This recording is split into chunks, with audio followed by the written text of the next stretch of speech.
एनडीपीएसનો જે કેસ છે તારીખ 18/3/2025ના રોજ સિંગણપુર પોલીસ સ્ટેશનની અંદર દાખલ કરવામાં આવેલો. ટોટલ 78 ગ્રામ એમડી પકડાયેલું, જેની કિંમત 7,87,700 જેવી થાય છે.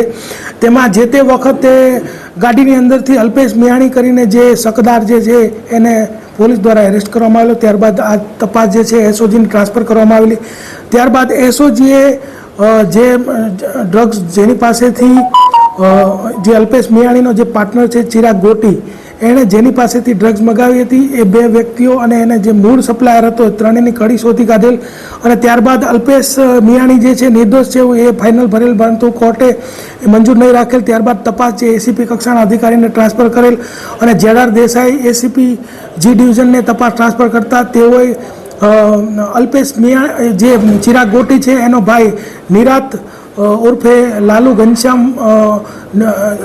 નિરાત ઉર્ફે લાલુ ગોટી જે આરોપી જે છે કે જે તે દિવસે અલ્પેશની ગાડીમાં બેઠેલો અને મુખ્ય શકદાર હોવાને અને એના વિરુદ્ધમાં પૂરતા પુરાવા હોવાને કારણે એને અટક કરેલ છે.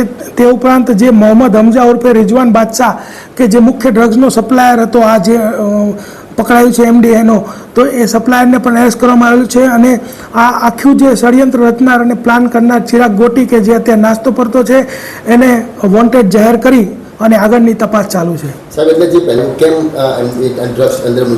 જ્યારે 18/3/2025ના રોજ ગુનો દાખલ થયેલો ત્યારે અલ્પેશ મિયાણી જે છે એના વિરુદ્ધમાં પોલીસને બાતમી આપવામાં આવી હતી કે એક ગાડી આવે છે એની અંદર ડ્રગ્સ છે. તો પોલીસે ચેક કરતા ડ્રગ્સ મળતા જે તે વખતે પોલીસને આ ષડયંત્ર બાબતે કોઈ ખ્યાલ ન હોવાથી એણે અલ્પેશને અટક કરેલો.